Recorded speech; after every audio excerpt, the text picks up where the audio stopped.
आप बीते दिनों इस बात को लेकर परेशान भी थे कि आप अमन का और मोहब्बत का पैगाम लेकर लोगों के बीच में गए थे प्राण प्रतिष्ठा के दौरान, और आपको फतवा जारी कर दिया गया था।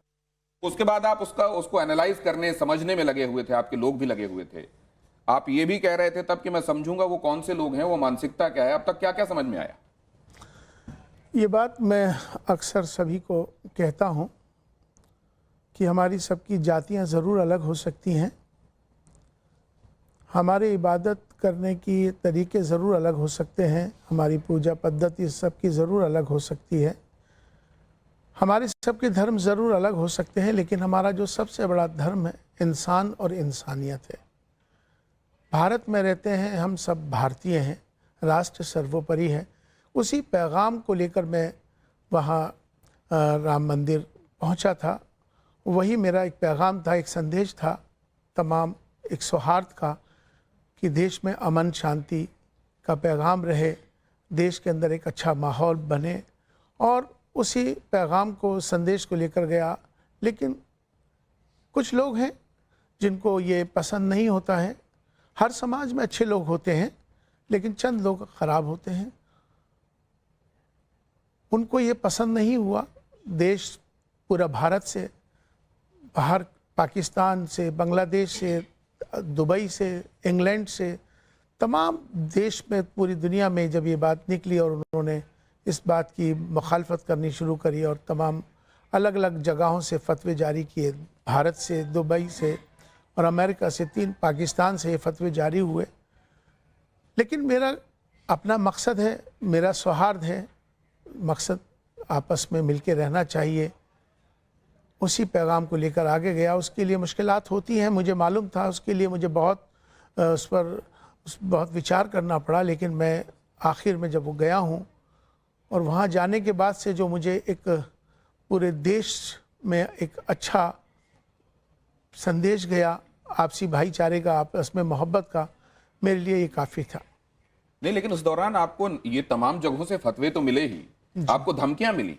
एक उस तरीके की ही फोन कॉल जब इमाम साहब को आई, आप देखिए उसमें क्या क्या कहा गया था।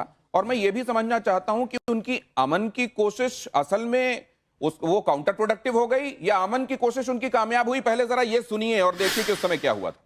मैं वापस नहीं लूंगा शब्द। वापस लेना, आप अगर वापस नहीं लोगे तो ये आंदोलन होगी। आंदोलन करो मेरे खिलाफ साजिश रचो, कहां से करो मुझे नहीं मालूम। आपका नाम क्या है, पहले नाम बताइए। आप मुझे सुनिए, मैं दो क्या हूँ या मैं क्या हूँ? मैं खराब इंसान हूँ, मैं आरएसएस का हूँ, मैं आरएसएस का हूँ या किसका हूँ या देश का हूँ? मुझे आपसे सर्टिफिकेट नहीं चाहिए।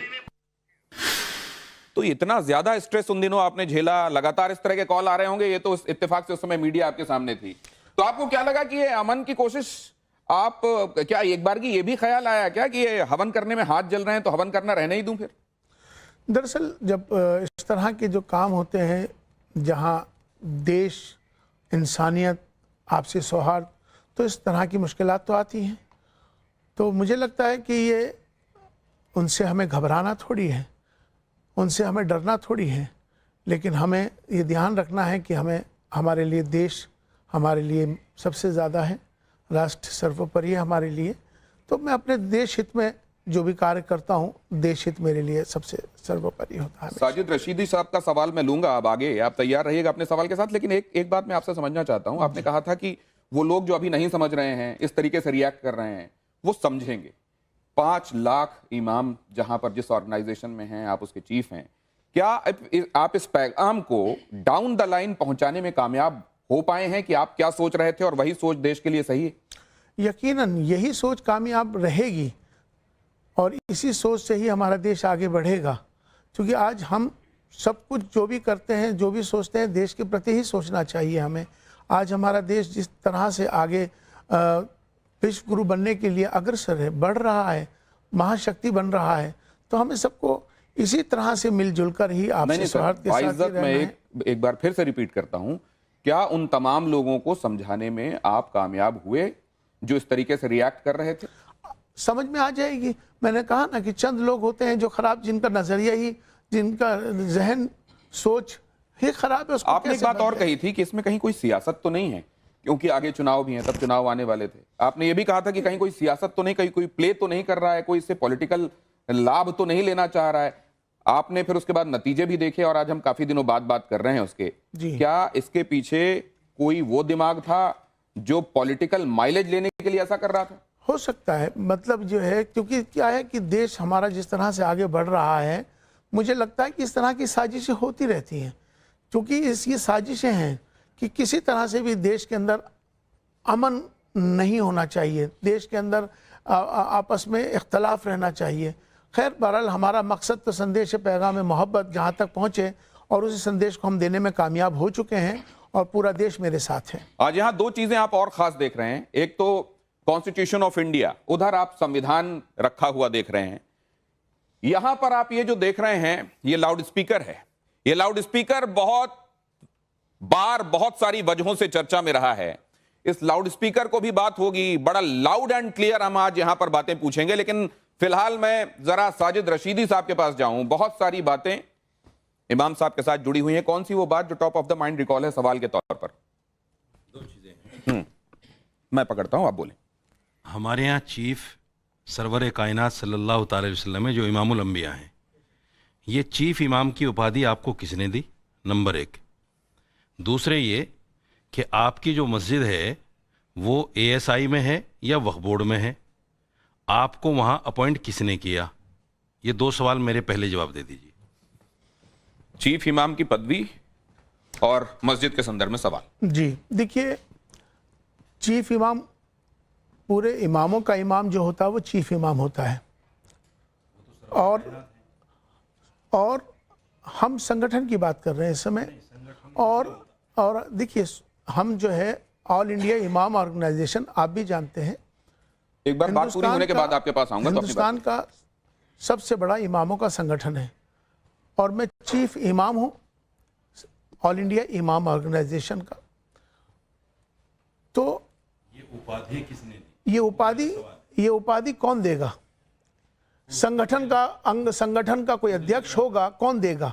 संगठन किसी को अध्यक्ष बनाएगा, किसी को संगठन का अध्यक्ष सदर होता है।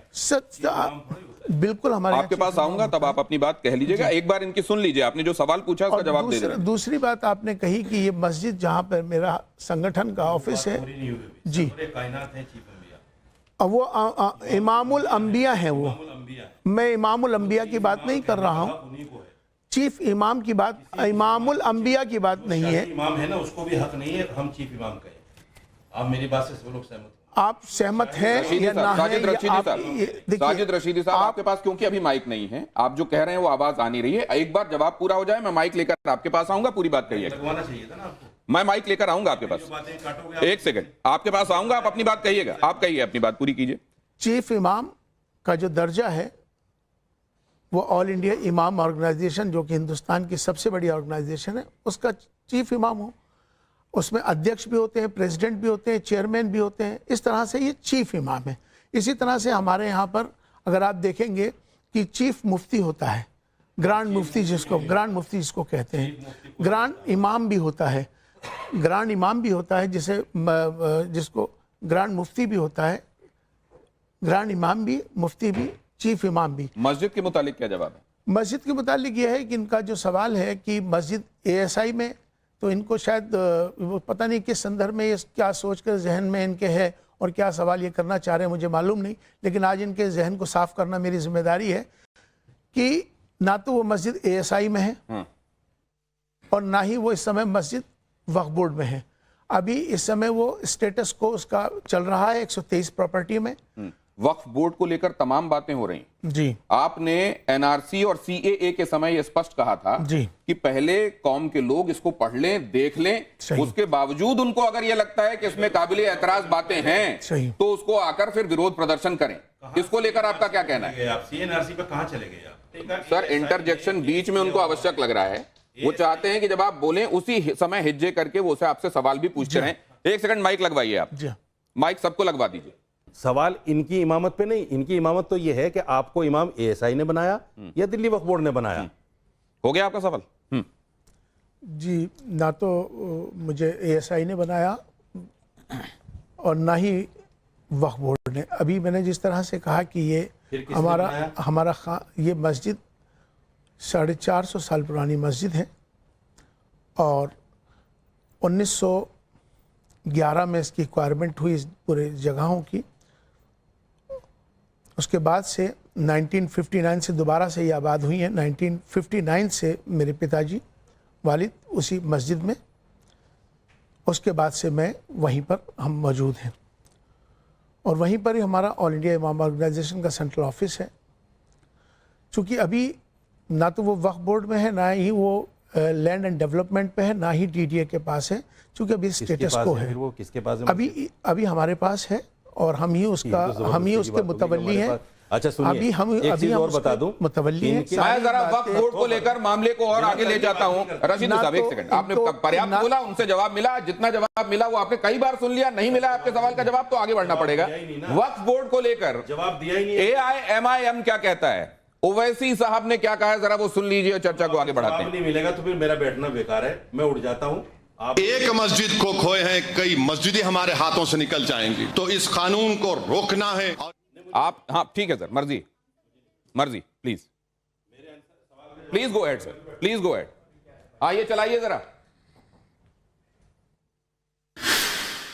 एक मस्जिद को खोए हैं, कई मस्जिदें हमारे हाथों से निकल जाएंगी, तो इस कानून को रोकना है। और ये बड़ा ही तारीखी नाजुक मोड़ पर आप और हम खड़े हुए हैं। अरे बीजेपी RSS शिंदे वालों, ये जायदाद गवर्नमेंट की नहीं है, हमारे पुरखों की है। बाज ऐसे रंग बिरंगी कपड़े पहनकर मोदी के पैर छूने वालों, तुम्हारे बाप दादा की खबरों को जब छीन लिया जाएगा तुमको अंदाजा होगा। ये किसके बारे में कह रहे हैं कि रंग बिरंगे कपड़े पहनकर मोदी के पैर छूने वालों और तुम्हारे बाप दादा की कब्र भी तुमसे छीन ली जाएगी?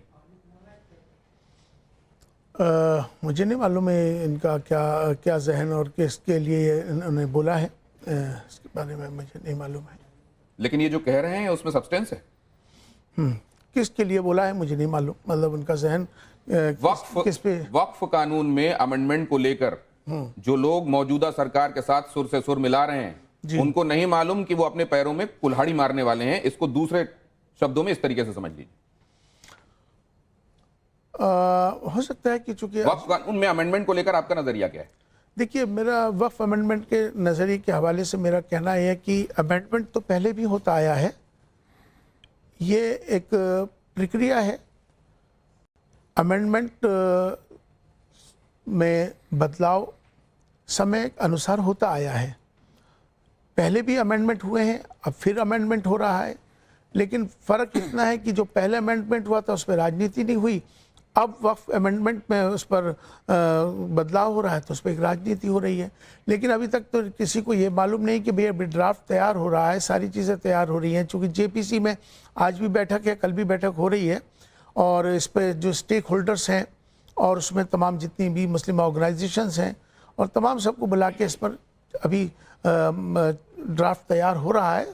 तो मुझे लगता है कि तैयार हो चुका है, वो तो पब्लिक भी हो गया है, आपको शायद पूरी जानकारी नहीं है जी। अभी JPC की आज नहीं वो हाँ JPC का ही है ना, आज भी बैठक चल रही है, में चला गया है। वक्फ अमेंडमेंट का जो ड्राफ्ट है वो तो बन चुका है। नहीं, वो पुराना देखिए, अभी JPC की बैठक चल रही है, अभी इसे ड्राफ्ट मुकम्मल तैयार नहीं हुआ है। पहले की बात है जी। आज बैठक चल रही है पार्लियामेंट नहीं, लेकिन वक्फ को लेकर अब जरा मैं ये बहुत जल्दी से समझ लूं। आप वक्फ में जो अमेंडमेंट हो रहा है जी, जो प्रस्तावित अमेंडमेंट है, आप उसके साथ हैं?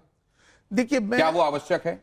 देखिए, क्या समय अनुसार जो बदलाव होता है कि आज के हालात के हिसाब से उसको जो उसमें कमियां हैं उनको सही करने की तरफ अगर सरकार कर रही है तो उसमें क्या बुराई की बात? अगर कमियों को दूर करने की तरफ। अच्छा, मैं ये भी बता दूं कि अभी हमारे साथ साजिद खान साहब थे, साजिद रशीदी साहब, लेकिन अचानक उनके सवालों का जवाब भी मैंने यहां से लिया, लेकिन उन्होंने कहा कि मेरे सवालों का जवाब नहीं मिल रहा है तो मुझे यहां से चला जाना चाहिए। क्या ये जो और वो दोबारा आ रहे हैं, ये अच्छी बात है। तो अगर वो दोबारा आ रहे हैं तो मैं उनको वेलकम करता हूं, आइए आपके सवालों का जवाब लेते हैं। लेकिन क्या ये जो माय वे और हाईवे वाला तरीका है, क्या वो ठीक है? ये भी उनसे हम पूछेंगे, लेकिन उससे पहले वक्फ को लेकर अभी चीजों के मुकम्मल हुए बगैर अपने अंदेशों को लेकर लाउड हो जाना, ये कितना ठीक है? देखिए दिनेश जी, कुछ एक तबका है हमारे यहाँ पर भी जो जयचंद का काम कर रहा है, जो वक्फ अमेंडमेंट जो ये एक्ट जो आया है उसके लिए जो है छाती पीटी जा रही है कि बहुत अच्छा हो रहा है, बहुत अच्छा हो रहा है। हमारा कहना ये है और हमारी पार्टी का कहना ये है कि ये हमारे लिए वक्फ अमेंडमेंट जो बिल है ये मिनी एनआरसी है। पहले हमारी सीए के एनआरसी के तहत हमारी नागरिकता छीनी जा रही थी, अब जो है अब हमारी ज़मीनों को छीनने के लिए सरकार इस तरीके का एक बिल लेकर आई है जिससे कि हमारी जितनी भी मस्जिदें हैं और जो हमारी इबादत गाहें हैं और जो हमारे कब्रिस्तान हैं उन सब चीज़ों को वो उस पर अपना पूरा कब्जा जमाना लोगों की चाहते हैं। नागरिकता छिन गई? कौन कौन परेशान हो गया? कौन एक आध नाम आप बताइए। बिल लेके आए थे ना, एक बिल लेके आए थे ना, नहीं, उसका तो ये विरोध आपके किया। अंदेशे हैं या ये सच हो गया? नहीं, बिल लेकर आए थे बाकायदा, उस पर तो पूरी ये चर्चा अंदेशे हुई। नहीं है, ये सच होने वाली चीजें हैं, इसलिए ये एप्रीहेंशंस हैं। जल्द से यही तो दिक्कत हमारे सामने आ रही है कि कोई भी विषय हो, चाहे वो एनआरसी का हो, चाहे यूसीसी का हो, सीएए का हो, जनसंख्या का हो, ये सारे जो विषय है ना, बेसिकली ये विषय सारे राष्ट्रीय विषय हैं, लेकिन उस पर एक राजनीति होती है और उसी पर राजनीति करते हुए उसको ये सोचने लग जाते हैं कि मतलब ये हमारे लिए। तो आप क्या ये समझते हैं कि राष्ट्रीय विषयों पर कंसेंसस बनाना संभव नहीं है? बनाना, देखिए हमेशा क्या होता है कि राष्ट्रीय विषयों पे सबको मिलकर उसके हित में हम सबको मिलकर आगे जाना चाहिए, उस पर राजनीति नहीं होनी चाहिए। मिसाल के तौर पे एनआरसी सीएए का मसला सामने आया, लोगों को गुमराह किया बहुत से ऐसे लोगों ने कि सीएए मुसलमानों के विरोध में है, जबकि सीएए सबको पता है कि वो नागरिकता लेने के लिए नहीं, नागरिकता देने के लिए है। तो लोग समझते हैं नहीं ड्राफ्ट क्या आया, क्या चीज़ आई, लेकिन उसमें पहले से पहले उस पर राजनीति करने, उसके विरोध में खड़े हो जाते हैं। सीएए आज तक या एनआरसी में किसी को कोई नुकसान हुआ है या किसी की नागरिकता ली गई है? मैं बता देता हूँ। ये अब हाजिक साहब के पास जाने दीजिए। जी देखिए, बात यह है कि सीए हो या एनआरसी हो या वक्फ बोर्ड का मसला हो, हमारे मुल्क की सरकार जो है हिंदुस्तान में इंसानियत पर काम करना चाहिए। वक्फ बोर्ड का जो मामला है, वक्फ बोर्ड में जो कहते हैं कि इसमें 2 औरतें बनाए रखी जाएंगी, ये पहले से संविधान में था हमारे देश के वक्फ बोर्ड में। अब उसमें एक प्रावधान था कि जो उसमें हेरा फेरी करेगा, बेईमानी करेगा, उसको उम्र कैद होगी, वो ख़त्म कर दी जाती है। यानी वक्फ बोर्ड की आप उसको लाने के लिए लोगों को फ़ायदा पहुंचाना, हिंदुस्तान के मुसलमानों को फ़ायदा पहुंचाने के लिए कर रहे हैं, लेकिन उसमें आप वो चीज़ें ला रहे हो जिससे 60,000 करोड़ की प्रॉपर्टी दिल्ली में सरकार कब्जा करे हुए, 30,000 करोड़ की प्रॉपर्टी आंध्रा में और उसमें कर्नाटक में कब्जा है लोगों का। तो इस तरह जब तक सरकार ये नहीं करेगी कि मुसलमानों की, और वक्फ बोर्ड के जो चेयरमैन बने हुए थे वो भारतीय जनता पार्टी की सरकार 20 साल से मध्य प्रदेश में थी, 6 साल से सर आपको ये भी मालूम होगा कि इसमें कब्जा करने वाले बहुत सारे लोग खुद इस्लाम के मानने वाले हैं। आपको ये भी मालूम होगा कि कई जगहों पर वक्फ की संपत्ति उसको ही बता दिया गया जहां पूरा का पूरा गांव, एक भी व्यक्ति वहां इस्लाम का मानने वाला नहीं। देखिए, क्या आपको बहुत सारी चीजें इसमें ऐसा नहीं लगता कि इरेगुलरिटीज हैं, उनको दुरुस्त करने के लिए संशोधन जरूरी है? अभी जो वक्फ बोर्ड आ रहा है उसमें डीएम को उसका प्रधानमंत्री बनाया जा रहा है वक्फ बोर्ड का, और डीएम अंडर चीफ मिनिस्टर होता है।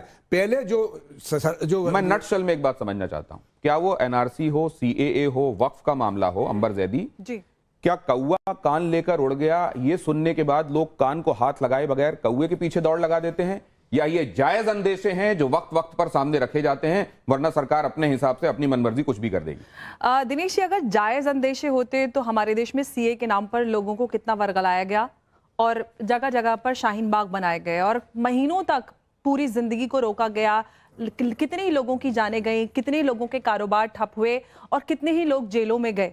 लेकिन सबसे पहली बात जो आपने बहुत इंपॉर्टेंट बात कही है, जो हमारे यहाँ पे जितने भी लोग बैठे हुए हैं और जो हमें देख रहे हैं, सुन रहे हैं, वो कभी भी कान को हाथ लगा कर नहीं देखते कि कौवा लेकर गया है या नहीं गया है। लेकिन ये जो लोग शोर मचाते कि कौवा कान ले गया, इनकी आवाज पे सब दौड़ जाते हैं, लेकिन कभी ये नहीं देखते कि ये लोग किस लिए इस तरह से बार बार एक ही पैटर्न पे कौम को वर्गलाते हैं, क्यों बार बार कभी एनआरसी के नाम पर, कभी सीए के नाम पर, कभी पॉपुलेशन बिल के नाम पर, कभी ट्रिपल तलाक बिल के नाम पर। अगर कोई सरकार अमेंडमेंट कर रही है, देखिए सरकार की जिम्मेदारी होती है कानून, जितने भी नागरिक हैं उनके बारे में सोचना, उनको हर अधिकार, उनको सुरक्षा फराहम कराना। अगर आप नहीं सोच रहे हैं, जो कौम के लीडर्स का काम था, आपने कभी नहीं सोचा कौम की फलाह बहबूदी तो के आप नाम ये पर। कह रही हैं? मैं एक इंपॉर्टेंट बात कहने वाली हूँ दिनेश जी, ये ओवैसी साहब जो आज यहाँ पर बैठ के कहें कि तुम्हारे बाप दादाओं की कब्रें छीन ली जाएंगी, किसकी कब्र छीन ली गई? यहां से ज्यादा मस्जिद, इमाम बारगाह, दरगाहें किसी दुनिया के किसी देश में नहीं है। रशीदी साहब, मैं आपके समय पे नहीं बोली थी, प्लीज मुझे बोलने दीजिए। खुद जो वक्फ के ऊपर सवाल उठा रहे हैं, सबसे बड़ा घोटाला खुद ओवैसी साहब करके बैठे हुए हजारों करोड़ का। तो सबसे बड़ा डर उनको ये नहीं कि कौम को फायदा पहुंचे वक्फ की प्रॉपर्टीज के नाम पर, उनको खतरा है कि हमारे हाथ से ये सारी चीजें चली जाएंगे, जो क्योंकि सबसे ज्यादा स्कैम्स ये लोग करते हैं। हाजिर अंग्रेज उन्हीं की पार्टी की नुमाइंदगी करते हैं। बिल्कुल, यहाँ पे साबित करें। ये चर्चा बहुत सारी बड़ी बातें हो रही है इस चीज लेकर, और वक्त के नाम पर चाहे वक्त प्रॉपर्टीज के रेंटल्स की बात हो, चाहे उनके कब्जेदारी की बात हो, नहीं आप ये बताइए ना किसके कब्जे में प्रॉपर्टी, पहले पास तो किसकी जिम्मेदारी है? मैं बता रहा हूं ना, आपको हमको जो फायदा पहुंचना चाहिए। आपने एआईएमआईएम को लेकर ओवैसी को लेकर एक बात कही है, जरा उसका जवाब सुन लीजिए। 1000-3000 करोड़ का घोटाला एक सेकंड एक करके ये नैरेटिव बनाया गया कि डिफेंस और रेलवे के बाद जो है वफ के पास इतनी बड़ी संपत्ति है। नैरेटिव नहीं, मैं सच्चाई कह रहा है। हूं ये सच्चाई नहीं है। सुन तो लीजिए, ये सच्चाई नहीं है। 2 मंदिर ऐसे हैं साउथ में जिनकी 3 गुना ज्यादा जो है संपत्ति और पैसा उनके नहीं, उससे क्या ये बात, उससे क्या ये बात गलत हो जाती है? अरे सर, मेरी क्या ये तथ्य गलत हो जाएगा उस तथ्य की वजह से? नहीं, वो जवाब ये दीजिए सच्चाई ना, नहीं है क्या जवाब देश की? दीजिए। क्या बनाया जा रहा है, क्या दिखाया जा रहा है कि मुसलमानों के पास इतनी बड़ी संपत्ति है, इतनी सारी जगह है, 9 लाख एकड़ जगह है। अरे जब मैं कह रहा हूँ 2 मंदिरों के पास उससे ज्यादा अधिक तो उस पे तो संपत्ति और टैक्स पैसा जाता है ना, सरकार के अगर पास ये जाता है हम सारी बात चीजें, अगर किस रख तरह रहे की हैं, बातें मगर कर रहे हमें हैं? किसी से कोई दिक्कत नहीं है। अभी तक सरकार रेलवे की जमीन बेच रही थी, एयरपोर्ट बेच रही थी और रेलवे स्टेशन बेच रही थी। अब सरकार चाहती है कि अडानी और अंबानी को ये जो वफ की जो संपत्ति है, और देखिए जो अडानी का अंबानी का जो घर बना हुआ है, किसने बेचा? वो भी वफ की संपत्ति वालों ने बेचा है, वो भी भाई। वफ की संपत्ति। 80 लाख की प्रॉपर्टी किसकी वक्फ बोर्ड वालों सरकार ने है? बेची। ये जो आप सुन रहे हैं ना, किसकी सरकार मैं है? इसलिए ईमान साहब आपके सामने ये तमाम पॉइंट ऑफ व्यूज में रख रहा हूं। ताजमहल तक को ये बता दिया जाता है कि वक्फ की संपत्ति है। मैं आपसे ये जानना चाहता हूं कि क्या इसमें वाकई इतनी पेचीदगियां हैं कि कई पॉइंट ऑफ व्यूज की इसमें गुंजाइश है, या वो लोग जो सियासत करना चाहते हैं वो एक राय नहीं बनने दे रहे हैं? बात ही नहीं कर रहा है कोई। बिल्कुल आपने सही फरमाया कि इसमें क्या हो रहा है कि सियासत ज़्यादा हो रही है, और उस सियासत की वजह से उसको मतलब लोगों को कंफ्यूज कर रहे हैं लोग। असल में इस जो संशोधन है वो समय के अनुसार होता है। अब उसमें अगर वक्फ में संशोधन हो रहा है तो उसमें एक तो सियासत नहीं होनी चाहिए। अभी जिस तरह के मामला चल रहे हैं, इसमें जो मामला चल रहे हैं, तो इसमें अभी हम लोगों को इस पर एक होकर उस पर बिल्कुल सामने आने वाला है। जवाब तो दे दो, आपने वक्त बिल को पढ़ लिया? बिल्कुल बताइए क्या कमी है उसमें। मैं आपसे पूछ रहा हूँ क्या कमी है उसमें, क्या संशोधन हो रहे हैं? आप एक मिनट संशोधन क्या आपको क्या कमी लग रही है, आप बताइए। संशोधन क्या क्या हो रहे हैं वो बता। आप बताइए आपको कमी क्या लग रही है। देखिए ये क्या बात है, संशोधन क्या क्या हो रहा है? आपने उनसे सवाल पूछा तो बदले में उन्होंने भी सवाल नहीं, पूछा, पूछा, आप बताइए उनके ना, सवाल का जवाब दीजिए तो उनको ये मुतमईन हो जाएंगे कि आपको सब पता है इस बारे में। आप कमी बताइए उसमें क्या। मैं आपसे पूछ रहा हूँ, वैसे तो आपका नजरिया, सर मेरे सवाल का जवाब आपका नजरिया सारा देश जानता है, लेकिन मैं आपसे पूछ मैं रहा तो हूँ, दुनिया का सबसे बुरा इंसान हूँ। आपका काम विरोध करना है वो आप करें, कोई नहीं, लेकिन ये सवाल का जवाब दे दो, लेकिन मैं संशोधन आपसे क्या पूछ क्या रहा हो हूँ रहे कि हैं? आपको संशोधन में एतराज क्या है। इमाम साहब अब मैं जवाब दे रहा हूँ इनकी बात का। ये मेरी बात का जवाब नहीं दे पाएंगे। तरह से इन्होंने पूरा ध्यान भटका दिया, जवाब नहीं दिया पूरा से। इमाम मैं साहब जवाब ने दे रहा हूँ, ये जवाब नहीं दे पाएंगे, मैं दे रहा हूँ। आपके पास सुनिए जवाब अब नहीं एक सेकंड सुनिए, अब आप लोग जरा एक बाइट और सुन लीजिए। नहीं अब आगे चलना पड़ेगा क्योंकि मैं एक सब्जेक्ट पर उलझ कर रहूंगा तो ये टॉपिक कंप्लीट नहीं होगा। जरा ये सुनिए, यहाँ बदरुद्दीन अजमल क्या कह रहे हैं वो सुनिए जरा। इमाम साहब का ओपिनियन उसमें लूंगा और प्लीज फॉर्मेट का और मर्यादा का ख्याल रखिएगा। जरा सुनिए। मुझे बोलने दीजिए। लड़कियां 18 साल सरकार ने इजाजत दी, उसके बाद शादी कर लेते हैं। वो लोग 40 साल से पहले 1, 2, 3 इलीगल बीवियां रखते हैं, वहां बच्चे होने नहीं देते हैं, उनका खर्चा वो बजाते हैं, मजा उड़ाते हैं। उसके बाद 40 साल के बाद माँ बाप ने मजबूर किया या कहीं फंस गए तो एक शादी कर ली। उसके बाद 40 साल के बाद बच्चा पैदा करने की सलाहियत कहाँ रहती है? तो कैसे उम्मीद रखते हैं कि वहां से इतने बच्चे बढ़ेंगे? तो जो लोग टाइम पे फर्टाइल जमीन के ऊपर आप जब मिट्टी डालोगे और दवा डालोगे तो वहां से तो धान ही धान उगेगा, खेती अच्छी होगी, लहान होगी, तरक्की होगी। तो उनको भी अपनाना चाहिए मुसलमानों के इस फॉर्मूले को। हजरत आप चीफ इमाम हैं, इस तरह के मामलों पर ये टिप्पणियां, इसको आप कैसे देखते हैं? दरअसल इन्होंने जो क्या सही कहा, इनका मकसद क्या था कहने का?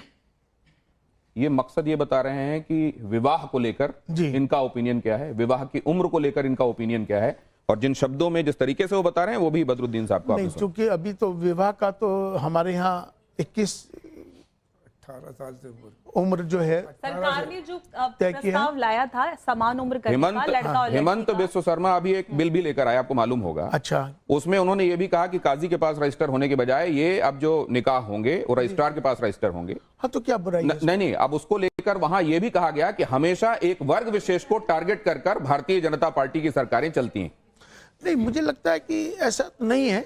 अगर कोई कानूनन कोई चीज सही तरीके से की जा रही है तो उसमें कोई एतराज क्या है इसमें? तो आपको भारतीय जनता पार्टी की सरकार की तरफ से किए जाने वाले काम, उनकी तरफ से लाए जाने वाले जो बिल हैं, जो संशोधन है कानूनों के, वो सब सही लगते हैं? नहीं, अभी यकीनन देखिए क्या है कि इमाम साहब अभी तक निकाह सही नहीं हो रहे हैं मुसलमानों में।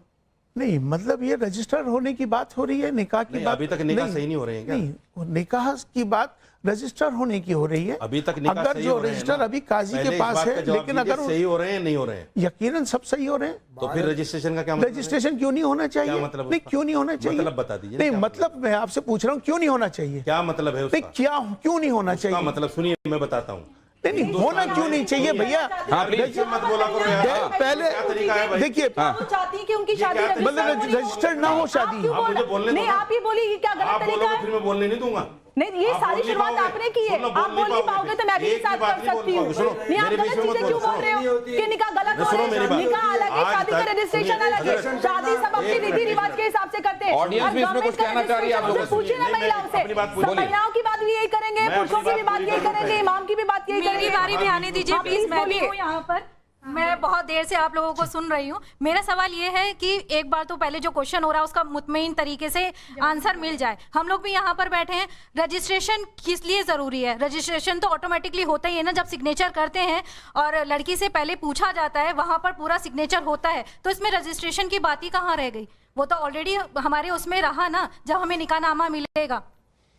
इसका जवाब मैं दूं? नुकसान क्या है मैं देता हूँ। मैं एक देता हूँ सेकंड। जवाब। अरे मुझे भी तो बोलने आपके पास आता हूँ, बोलिए। आप मुझे देखिए, बोलने नहीं दे रहे। नहीं, आऊंगा आपके पास, बोलिए। देखिए, जो आपका निकाह होता है, किसी का भी निकाह होता है तो उसका रजिस्ट्रेशन सरकार के पास नहीं होता है, वो काजी जी के पास होता है। तो सरकार के पास शादी का रजिस्ट्रेशन कराना जरूरी होता है। कल आप, ये आपके अधिकारों की बात है, कल आपका पति कहे कि शादी नहीं हुई, कल आपके बच्चों को अधिकार ना मिले, तीसरी शादी कर ले, ये महिलाओं के अधिकारों से। और सबसे अहम बात, जो कम उम्र में बच्चों की शादी होती है उनको प्रोटेक्ट करने के लिए कदम उठाया जा रहा है। कम से बाल कम आप विवाह महिलाओं के क्या नहीं, एक बुराई ये नहीं है, बच्चों पे और बात क्या कर रही समाज हूं। को किसी भी नहीं आ रहा हूं सर, ऐसे मत कीजिए। इधर माइक, नहीं, एक सेकंड, एक और दूसरा सवाल प्लीज, जल्दी से हाईजैक मत कीजिए प्लीज, एक सेकंड, बोलिए। सर, जब आप लोगों को न्याय चाहिए होता है तब आप इस संविधान के पास भागते हैं। जब ये संविधान कहता है कि यही शादी रजिस्टर होनी चाहिए, क्यों आप उस संविधान के हिसाब से शादी को रजिस्टर नहीं करना? एक संविधान कहाँ गलत है सर? साजिद रशीद, बेटा इधर सुनो, बेटा इधर सुनो। सरकार का प्रोपोगेंडा। आप कौन सी क्लास में पढ़ रही हैं? कॉन्स्टिट्यूशन का सर मैं पीजी कर रही हूँ। पीजी कर रही हैं। हाँ जी। अभी आपकी बहुत कम उम्र है, हम बहुत दुनिया में घूम रहे हैं। नहीं, उनका सवाल सीधा है मैं सर। जवाब पे ही आ रहा हूँ। उमर जवाब पे ही आ से रहा नहीं हूँ। होता सर, वो मैं ये कह जवाब रहे पे हैं ही कि आ रहा हूँ। कॉन्स्टिट्यूशन जो बात कहता है अरे वहां सुनिए, जवाब पे ही आ रहा हूँ, जवाब पे ही आ रहा मेरे एक सीधे हूँ। सवाल। कॉन्स्टिट्यूशन सर सुनिए। Sir please sir. अरे मैं बता रहा हूँ ना, सुन तो लीजिए, सुन तो लीजिए। एक क्वेश्चन सुन लीजिए, मेरा सीधा सा सवाल है। मेरा सवाल है कि रजिस्ट्रेशन के आप बोल रहे रजिस्ट्रेशन नहीं होना चाहिए, उसमें क्या ऐसा नुकसान हो रहा है जो आपकी मैं बता रहा हूँ, देखिए। कुछ नुकसान नहीं, केवल एक दर्ज ही तो हो रहा है ना। इससे अच्छा, मैं नुकसान बता, क्या है, सुन तो कितना बता लीजिए, दीजिए। सवाल हो गया आपका, सुनिए। मैं बता रहा हूँ, देखिए, अभी सीएनआरसी पे बात आई, मैं लेके चल रहा हूँ उसी को। 28 लोगों को अभी जेल में डाला है 5 दिन पहले। किसी की माँ है उसमें, किसी का बाप है, किसी का भाई है। एक घर में जब 5 लोग हैं तो 2 आदमी विदेशी कैसे हो सकते हैं? ये होता है गलत काम। रजिस्ट्रेशन के नाम पर भी जो गलत काम होगा, यहां 60% इनलिटरेसी है इस देश के अंदर, 60%। समझ रहे हैं आप उस बात को? जो इनलिटरेट लोग हैं, जिनको ये पता नहीं रजिस्ट्रेशन कहां होगा, कैसे होगा, मतलब साजिद रशीदी साहब ये कह रहे हैं बहकाया जाएगा, बीवी उनको बदल दी गलत इस्तेमाल होगा, उनका आप गलत कह रहे हैं इस्तेमाल कि होगा। निकाह रजिस्टर हो गया, संविधान पे कौन चल रहा बाद में हो सकता है बीवी बदल जाए, आप ये कह रहे हैं? तो फिर आप ये बात ही कह रहे हैं? 5 लोगों का परिवार, उसमें 2 विदेशी कैसे निकल आए? आपने ये बात कही ना अभी। ये हेमंत विश्व शर्मा मैं से ये कह रहा हूं कि अगर हेमंत कहीं विश्व शर्मा से नहीं, पूछो, आप अपवादों को ये हेमंत नियम विश्व शर्मा बनाएंगे। से पूछो, जिसने 28 लोगों को जेल में आप डाला है। अपवादों को नियम आप बनाएंगे। पूछो उनसे, नहीं, आप अपवादों को नियम बनाएंगे, आप अपवादों को आप नियम सवाल कर बनाएंगे सकेंगे, क्या? हमें क्यों आप जरा नहीं कर पाएंगे। आप जरा ये मैं ये भी नहीं कर पाएंगे आप। अब इलेक्शन की बातें भी हो रही हैं, वन नेशन कौन वन सा इलेक्शन की फॉर्मेट, बात कौन भी सा हो रही प्रोग्राम है। लेके अभी चल रहे हैं? कश्मीर और हरियाणा में हम चुनाव देख रहे हैं। ख्वाजा आसिफ हैं पाकिस्तान के मंत्री, वो कह रहे हैं कि नेशनल कॉन्फ्रेंस और कांग्रेस का जो एजेंडा है 370 को लेकर, वही बात तो हम भी कहते हैं। इसको आप कैसे देखते हैं?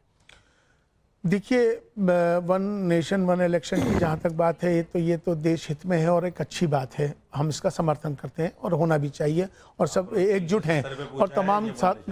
जहाँ तक 370 की बात है, मैं आपको बताऊं कि अभी मैं जब 370 आर्टिकल से पहले जब मैं कश्मीर गया था, वहाँ की हालात और अभी जब आर्टिकल 370 हटने के बाद के जो हालात, ज़मीन आसमान का फ़र्क है। आज जो वहाँ तरक्की मिली, वहाँ के जो लोग हैं, जो वहाँ के लोगों ने मुझे जो बताया, वहाँ के लोगों ने जो खुशहाली बताई, वहाँ कारोबार लोगों के बढ़ गए, वहाँ लोगों के कारोबार बढ़ गए, टूरिज्म बढ़ गया, वहाँ के इतना अच्छा डेवलपमेंट हो गया, तो लोग वहाँ के खुश हैं। आपके देखिए, आपके बोलने से नहीं होने, नहीं, मैं ये जानना चाह रहा हूं सर, हमारा वहाँ की आवाम, चलिए सर, आप मुझसे मुखातिब रहिए। क्या कांग्रेस और नेशनल कॉन्फ्रेंस जो जुबान बोल रहे हैं वो पाकिस्तान की जुबान है? मैं ये जानना चाहता हूं। बिल्कुल पाकिस्तान की जुबान है और देश विरोधी जुबान है, ये नहीं होने चाहिए। एक देखिए, जब ये देश हित में 370 हटा देश हित में, हम उसे देश हित में मानते हैं। जो देश हित में जो फैसला होता है उसमें सबके साथ खड़ा होना चाहिए। महत्वपूर्ण बात उधर से कही जा रही है जी। रशीदी साहब कह रहे हैं कि अगर ये पाकिस्तान परस्ती की बातें हैं तो इनको भगा फिर दें यहाँ इनका से। रजिस्ट्रेशन कैंसिल होना चाहिए। अगर ये पार्टी इतनी देश विरोधी है तो वो कह रहे हैं तो हिंदुस्तान में क्यों रखते हैं? यकीनन यकीनन कोई भी हो, चाहे कोई पार्टी हो या कोई भी व्यक्ति हो, अगर देश के खिलाफ कोई भी काम करेगा वो देश विरोधी होगा, देश के खिलाफ उसको। उमर साहब, ये बताइए, अब एक बात और कही जा रही है, एक सेकंड, आपकी बात पर आ रहा हूं, आप ही की बात पर आ रहा हूं। वाले ये संविधान की अवहेलना कर रहे हैं या ये संवैधानिक बात कर रहे हैं? ये जब भारत देश आजाद हुआ था, 300 आदमी थे संविधान को बनाने वाले में, उस संविधान की तरमीम करने वाले, उनके सामने जीरो भी नहीं है जो जिन्होंने संविधान बनाया था, जिसमें बाबा साहब अंबेडकर थे। और आज जो संविधान बना रहे उसके एतबार से जीरो भी नहीं। मैं ये पूछ रहा हूं, ये हिंदू राष्ट्र की बात करने वाले ये देश हित की बात कर रहे हैं या देश विरोधी बात कर रहे हैं? सर एक सेकंड, हाजिक साहब, एक बात आपसे भी पूछता हूं। आप ये कह रहे हैं कि जीरो जो कह रहे हैं आप, तब कॉन्स्टिट्यूएंट असेंबली में कितने लोग थे आपने ये कहा, बाबा साहब के संविधान के बारे में आपने बताया, और अभी आप जीरो कह रहे हैं। अमेंडमेंट्स को लेकर आपका नजरिया क्या है? मसला ऐसे नहीं थे कि 46 को 86 मैं आपसे जानना चाह रहा हूं कि क्या अमेंडमेंट को आप मानते हैं, नहीं मानते हैं? संविधान में अमेंडमेंट की गुंजाइश होती है, नहीं होती? अमेंडमेंट करना देश हित के लिए है, अमेंडमेंट करना जनता के जवाब आप दे रहे हैं। जनता के हित के खिलाफ होगा तो मैं जनता आपसे विरोध जानना करेगी। चाह रहा हूं, संविधान को आप ऐसा सैक्रोसेंट समझते हैं जिसमें कहीं कोई बदलाव की गुंजाइश नहीं है? अमेंडमेंट को आप हमेशा समझते हैं? सरकारों ने किया, 78 साल से किया, लेकिन देश की जनता के लिए किया, देश हित में किया। सवाल बार बार पूछ रहे हैं क्योंकि आपके बारे में ये माना जाता है इमाम साहब कि आप भारतीय जनता पार्टी और संघ की तरफ नर्म रवैया रखते हैं, इसलिए वो सवाल पूछा जा रहा है कि आप हिंदू राष्ट्र के संदर्भ में क्या सोच रखते हैं? बनना चाहिए या नहीं? यस या नो? देखिए, यस या नो? बनना चाहिए या नहीं? अब देखिए, बात हिंदू राष्ट्र क्या है पहले तो आप वो बता यस या दीजिए। नो बताइए। मैं आपसे पूछ रहा हूँ, यस या नो? नहीं, आप क्या समझते हैं? इसमें क्या लिखा हुआ है? वो मैं भी जानता नहीं, हूं। सुन, उसमें क्या लिखा हुआ है? तफसील में मत जाओ। आप कौन सा यस या नो? नहीं, बनना चाहिए या नहीं? आप हिंदू राष्ट्र बनना चाहिए या नहीं? वो भी आपके काउंटर क्वेश्चन कर रहे हैं, उसका भी जवाब मेरा दीजिए। जवाब आपसे कि आप हिंदू राष्ट्र को क्या पहले हो समझते जाए। हैं? आप हिंदू राष्ट्र को क्या समझते हैं? क्या हिंदू राष्ट्र क्या है? आप पहले हाँ ना का जवाब दे दिए, फिर समझ नहीं, लेंगे। पहले हिंदू राष्ट्र है क्या आपकी निगाह में? एक सेकंड, आप बता दीजिए ना, आपकी निगाह में क्या आप है? बता सर, ये दीजिए क्या है? बनना चाहिए या नहीं? ये क्या है आपकी निगाह में क्या है हिंदू आप राष्ट्र? मुझे बता ये क्या है सर? अरे इसको मत समझाओ मुझे। नहीं, उनके बगल में रखा हुआ है, क्या आपका अकीदा है इस पर? आपने कहा, आपका अकीदा है इस पर? आपका अकीदा है इस पर? सुनिए, कॉन्स्टिट्यूशन ऑफ इंडिया इस समय मेरे हाथ में है, क्या आपका अकीदा है? क्या आपका अकीदा है? रंगरेज साहब, आपका अकीदा है इस पर? अकीदा है ना आपका? तो फिर ये सवाल क्यों है? फिर ये अगर ये हमारे लिए सुप्रीम बुक है तो क्या इस पर हमको भरोसा रखना चाहिए? पूरा रखना चाहिए। तो फिर हिंदू राष्ट्र के संदर्भ में इस सवाल को आप कैसे लेते हैं? खिलाफ जो बात करने वाले हिंदू राष्ट्र को लेकर इस संविधान की किताब की रोशनी में ये बात कैसे कही जाती है? एक सेकंड, आपके पास आऊंगा तो अपनी बात कहिएगा। एक सेकंड रुकिए, बताइए, आपका अकीदा है इस पर? मेरी तरफ देखिए और बताइए। पूरा अकीदा है मेरा इस पर, और भारत के हर व्यक्ति का अकीदा है इस पर, अकीदा है क्या आपका इसके ऊपर? पूरा अकीदा है, पूरे भारत के हर व्यक्ति का। ये कॉन्स्टिट्यूशन है भारत का, कुरान पे है, अल्लाह के रसूल हमारा भारत का कॉन्स्टिट्यूशन। अकीदा और किसी चीज पे नहीं हो सकता। अकीदा हमारा हमारा अकीदा क्या है?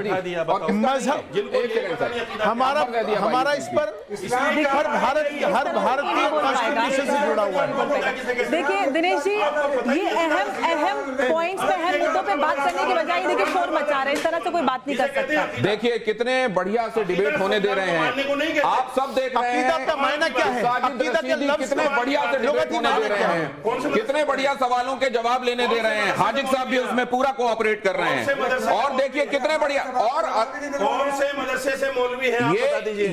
ये लगातार ये कोशिश की जा रही है कि आप बोले नहीं। सर, अब अगला सवाल है आपसे। अब तरक्की और विकास का एक जो फॉर्मूला है वो कहता है सबका साथ, आता हूं सर, सबका साथ, सबका विकास, सबका विश्वास। जी। अरशद मदनी साहब को अगर आप सुने तो वो कहते हैं हिंदुस्तान में मुसलमानों की हालत इस समय सबसे दयनीय है और मुसलमान सबसे ज्यादा हाशिए में हैं, परेशान हैं। सबका साथ, सबका विकास, सबका विश्वास, अगर हर एक पॉलिसी, गवर्नमेंट पॉलिसी का लाभ सबको बगैर भेदभाव के मिल रहा है, तो ये स्टेटमेंट कैसे सही हो सकता है जो दूसरी तरफ से दिया गया? यकीनन यही तो दिक्कत की बात है आज के वक्त में। अभी आप देखेंगे कि जो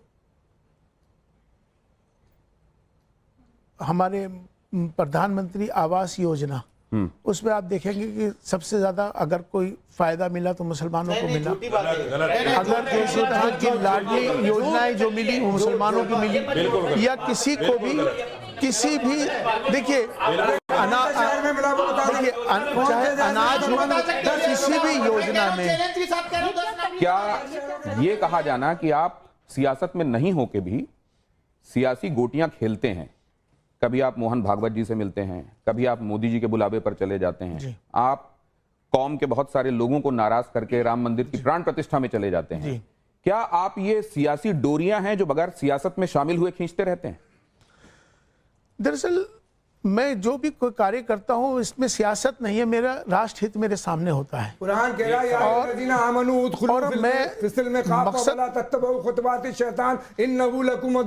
ए ईमान वालो, इस्लाम में पूरी तरह दाखिल हो जाओ। शैतान तुम्हारा खुला हुआ दुश्मन है, इसके कदम ब कदम न चलो। और ये अगर शैतान के कदम पर कदम चले तो इनकी जवाबदेही होगी हमारी। शैतान कौन है? शैतान किस पर शैतान की बात कहते हैं?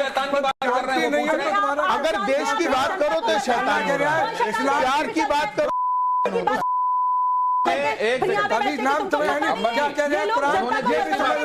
मैंने उसका तर्जुमा भी बता दिया, तब भी नहीं समझ। देश की बात की तो इन्होंने कहा शैतान खुला घूम रहा है। नहीं, आप गलत कह रहे हैं। कुरान ये कह रहा है ए ईमान वालों, इस्लाम में पूरी तरह दाखिल हो जाओ। वो कह रहे हैं शैतान कौन है? मैं कह रहा हूँ पूरी बात तो सुनो।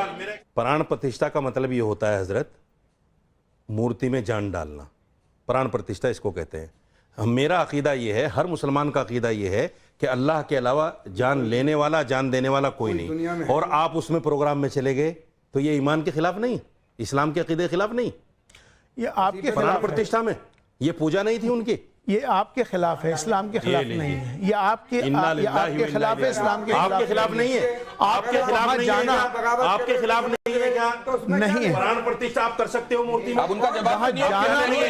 एक सेकंड, क्या लेने गए थे वहाँ? आप अब ये जो इन्होंने सवाल पूछा इमाम साहब, एक सेकंड, इन्होंने कहा हिम्मत है प्राण प्रतिष्ठा की? इस्लाम के हिसाब से बुत में जान डालना, प्रतिमा में जान डालना, ये इस्लाम के हिसाब से सही नहीं है और आप वहां गए। बिल्कुल। क्या इसीलिए कुफ्र का फतवा आपके लिए जारी हुआ? यकीनन ऐसे नहीं तो ये क्या ये कुफ्र है? नहीं, मुझे एक बात समझने दीजिए, एक सेकंड। कुफ्र से भी आगे बढ़ के, अच्छा, ये कुफ्र से भी आगे बढ़कर, अगर ये शिर्क है, अगर ये कुफ्र से भी आगे बढ़कर शिर्क है तो अंबर जैदी, क्या रशीदी साहब की निगाह में हर एक वो आदमी जो भगवान की मूर्ति रखकर पूजा करता है वो तो गुनाह करने वाला आदमी हो गया? एब्सोल्युटली। तो हर एक वो आदमी इनकी निगाह में काफिर हो गया? बिल्कुल। तो क्या इनका कहना यह है कि हर एक वो आदमी मजहब के हिसाब से सजा का हकदार हो गया? बिल्कुल। क्या उसी तरह के लोगों के लिए कहा जाता है कि इनको जीने का अधिकार नहीं है? अरे ये इस्लामी हुकूमत है क्या जो सजा दोगे आप? ये इस्लामी हुकूमत है? तो फिर आप ये बताइए, कहां ले जा रहे हैं? अगर ये इस्लामी हुकूमत नहीं है तो ये पढ़े लिखे लोग नहीं है और आप पढ़े लिखे लोग हैं। बात को मत घुमाइए, दोनों बातें कैसे हो घुमाइए। इमाम साहब, ये दोनों बातें ये कैसे हो सकती चूंकि हैं? इमाम है, आपने इनकी जिम्मेदारी बनती है जवाब देना। ये दोनों बातें ये इमाम कैसे हो सकती हैं? है, इमाम होने के नाते जिम्मेदारी है इनकी जवाब देना। बोल चुके, जिम्मेदारी है इनकी बोल जवाब चुके देना। और ये एक भी बात का तसल्ली बख्श जवाब नहीं दे पाए। ये दोनों बातें कैसे हो सकती हैं इमाम साहब कि आपने जो किया, न दुनिया की जानकारी, आपने जो किया वो गुनाह भी हो गया, लेकिन यहाँ शरीयत के हिसाब से तो चीजें चल नहीं रही हैं, इसलिए सजा कैसे मिलेगी? ये दोनों बातें समझाइए जरा। देखिए, ये मेरे और ईश्वर के, अल्लाह के मामलात हैं कि मैंने क्या किया, मैं क्यों गया। आपका जाहिर, आपने जाहिर क्या देखा कि जाने पे जाहिर, एक आदमी जाहिर में बुतों की पूजा कर रहा है तो उस पर फतवा आपने देखा पूजा करते देखा, दिल को नहीं माना जाएगा। नहीं, आप बुत के सामने बैठ के कहो मैं तो अल्लाह अल्लाह कर रहा हूं, कोई नहीं मानेगा। आप बोलिए सर, आप बोलिए, हम लोग सुन रहे हैं, आप बोलिए, मानेगा। आप बोलिए सर, बोलिए, कोई नहीं मानेगा। नहीं, आप बोलिए, बोलिए सर, बोलिए और बोलिए। कुफ्र फतवा जो लगता है वो जाहिर पे लगता है, जाहिर पे। नहीं, आप चूंकि प्राण प्रतिष्ठा के प्रोग्राम में गए, ठीक है, सबने देखा, ठीक है, इसलिए आपके ऊपर फतवा लगा। आप समझे, मैं माफी मांगता हूं अल्लाह, मैंने आज तक ये मैं तौबा करता हूं, सबके सामने तौबा करता हूं। आप भी कर लो, क्या हर्ज है? मैंने कहा था मुझसे बर्दाश्त नहीं होती ये चीजें। मैं अल्हम्दुलिल्लाह मुस्लिम हूं, मेरा इस्लामिक माइंड सेट है, अल्हम्दुलिल्लाह माइंड सेट है मेरा। एक सेकंड, इस्लामिक माइंड सेट है मेरा, है और रहेगा, बिल्कुल रहेगा। आपके अलावा 3 गेस्ट हैं। अरे भाई तीनों से करा लो ना, करा लो ना।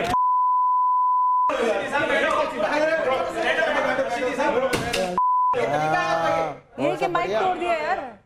ये तो सब गलत बातें कर रही हैं। नहीं, वो जो आपको समझ में नहीं आएगा वो गलत नहीं हो जाएगा ना सर। कर रहे हैं दीन के खिलाफ, तो भाई मेरी मत कीजिए मेरे खिलाफ कभी, आपने सब ये आप दोबारा मत बोलिएगा। दीन के खिलाफ कौन बगावत कर रहे हैं? या दीन के खिलाफ है जो मैंने आज पढ़ी उसका विरोध कर दिया आपने। आप कुरान की आप कह रहे हैं कि शैतान वाला गलत काम बात। कर तर्जमा रहे करा। हैं। आप होते कौन है बात बोलने वाले? आप होते कौन है बोलने वाले? अथॉरिटी दी किसने दी? उनको लेके भी ऐतराज यही था। कौन शैतानी रास्ते पे चल रहा है? उनको लेके मेरा थोड़ी कसूर है। उनको लेके भी ऐतराज यही था, उनको लेके भी ऐतराज यही था दीन का कि खंजर लेके लोगों को बरगलाते फिरते हैं। आप कुछ नहीं जानती। आप नहीं बोल रहे, कैसे बोल रहे हैं कि शैतानी रास्ते पे चल? हाजिर खान साहब, तुमने हाजिर खान साहब, ये कि अगर आप शांत रहोगे, इसलिए वो सही है। अगर आप शांत रहोगे तो गलत बोल रहे हैं। उन्होंने तर्जमा कर दिया, थोड़ी सी मैंने भी कर दिया थोड़ी सी कर लीजिए, थोड़ी सी सर, अगर एक दूसरे को बोलने, एक सेकंड, क्यों बोल रहे हैं? अगर एक दूसरे को बोलने ही नहीं दोगे, शांत। गुनाह क्या है? आपका तरीका गलत है। क्या का तरीका मेरे खिलाफ ये अगर करने की कोशिश मुझे मत समझ। मैं किसी को कुछ नहीं समझता, आदमी समझता हूँ, एक सेकंड, किसी को भी। प्लीज प्लीज प्लीज प्लीज ये क्या प्लीज, आप देख नहीं रहे? साजिश कर रहे हैं सत्ता को भड़काने के लिए। ये सत्ता से जुदा की समझ नहीं रहे।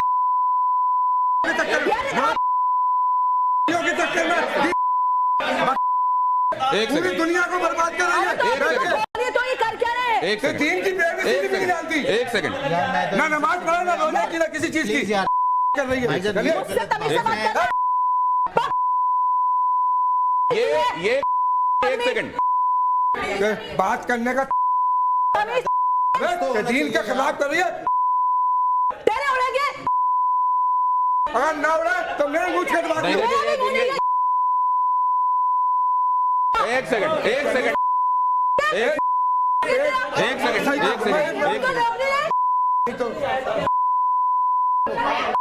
तो अभी आप लोग लगातार ये देख ही रहे हैं कि किस तरीके से कई बार सवाल करना लेकिन जवाब नहीं सुनने की जो आदत है, या वही जवाब चाहिए जो हम सुनना चाहते हैं। ये ईदर माय वे और हाईवे वाला जो तरीका है कि केवल हमारे तरीके से चलिए वरना आप गलत हैं, उसी के चलते यहां से 3 लोग अभी आपको चले गए दिखाई दे रहे हैं। लेकिन ये धर्म संकट तो अभी आगे जारी है, इसलिए अब आपको मैं इमाम साहब कहूंगा कि जरा मेरे साथ आए यहां और कुछ एक चीजों पर जो बहुत महत्वपूर्ण है उस पर अपना नजरिया जरूर दें। हालांकि मैं ये देख रहा था कि आप जब कहते हैं कि बहुत सारे लोगों को, इधर आ जाइए, बहुत सारे लोगों को समझाना है और ये मुश्किल काम है, तो आप ये क्यों कहते हैं, दिखाई दे रहा था। जी। और मैं जरा अंबर जैदी से भी समझूंगा कि जब इस तरीके की जो चीजें वो देखते हैं और धर्म की ऐसी व्याख्या वो देखती हैं तो कैसे उसको रिएक्ट करती हैं। लेकिन जरा जल्दी से ये देखिए और इस पर अपना रिएक्शन दीजिएगा। एक लाइन में आपको बताना है कि इसको देखकर आपके जहन में क्या आता है। अब ये मैं प्ले करने वाला हूं 1 बाय 1। धर्म संकट। पहला, हिंदू, संविधान,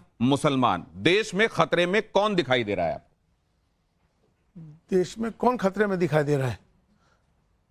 हिंदू, संविधान और मुसलमान।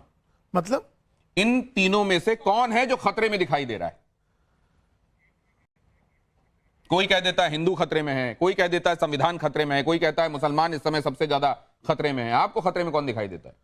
मुझे तो कोई ऐसा खतरा दिख नहीं रहा। आपको कहीं कोई खतरा नहीं दिखाई दे रहा है? मतलब खतरे से मुराद क्या है कि क्या कहाँ हिंदू खतरे में है, कहाँ संविधान खतरे में है, कहाँ मुसलमान खतरे में? चलिए नेक्स्ट प्ले कीजिए। मुझको कोई हाँ इनमें से किसी पर भी खतरा मंडराता हुआ दिखाई नहीं दे रहा है। अगला दिखाइए। क्या बुलडोजर न्याय का प्रतीक है? आपका नजरिया क्या है? देखिए, कानूनन कोई भी काम कानून के दायरे में हो तो वो ज़्यादा बेहतर है। चाहे वो कोई भी एक प्रक्रिया बुलडोजर की कानून के दायरे में ठीक है। अगर कानूनन है तो उसमें कोई बुराई की बात नहीं। कानून के दायरे में चल रहा है अगर बुलडोजर तो वो ठीक है। नेक्स्ट दिखाइए। अगली, क्या देश के विकास के लिए अगली स्लाइड कहती है यूसीसी जरूरी है, हाँ या नहीं? देखिए, मुझे लगता है कि ये विषय राष्ट्रीय विषय हैं मुझे, और राष्ट्रीय विषय में मुझे लगता है कि इसका होना बेहतर होगा। यूसीसी होना राष्ट्र के लिए बेहतर होगा। बेहतर होगा। कौम के लिए कैसा होगा? सभी के लिए अच्छा होगा, उसमें कौम भी आती है देश में। चलिए नेक्स्ट दिखाइए। नेक्स्ट स्लाइड कहती है मुसलमानों का सच्चा रहनुमा कौन है, औरंगजेब या मोहम्मद अली जिन्ना? क्योंकि इनको बहुत बार बहुत तरीके से रहनुमा के तौर पर प्रोजेक्ट पोर्ट्रे किया गया है। इनमें से कौन दिखाई देता है आपको रहनुमा? मैंने तो इनको भी नहीं देखा, इनको भी नहीं देखा, तो इसलिए तो इनमें से कोई भी मेरे को रहनुमा नहीं दिखाई देता, ये कह रहे हैं। मोदी जी रहनुमा दिखते हैं। कौन दिखाई देता आपको रहनुमा? नरेंद्र मोदी जी रहनुमा दिखते हैं, जिनको हमने देखा है। ना मैंने उनको देखा, ना मैंने इनको देखा। तो तीसरी तस्वीर आपने लगाई नहीं। मुझको तो नरेंद्र मोदी में रहनुमा मुसलमानों को दिखाई देता है। वैसे इस बात को लेकर बहुत सारे लोग आपको कहते हैं कि आपने चश्मा ही ऐसा लगा रखा है कि आपको उन्हीं में सब कुछ अच्छा दिखाई देता है। क्या करना, जो अच्छा करेगा उसको अच्छा ही कहा जाएगा। तो क्या ये राष्ट्रीयता का चश्मा है जिससे आप देखते हैं, इसलिए उनमें अच्छा ही दिखाई देती है? देश के प्रति समर्पित हैं, देश के लिए लगे हुए हैं, देश को आगे बढ़ा रहे हैं, तो क्यों ना कहा जाए। तो राष्ट्रीयता की बातों में एक बात और समझ लेना चाहता हूं, जब आप करते हैं तो कई लोग इसको कौम के खिलाफ क्यों देखते हैं? उनका अपना नजरिया है। ये नजरिया कायम रहेगा या बदलेगा? बदलना चाहिए, वक्त बदलेगा। ये विशफुल थिंकिंग है, बदलना चाहिए, या ये दुआ है? ये फैसला आप कीजिएगा। अगला देखिए। इनमें एक जैसा क्या है?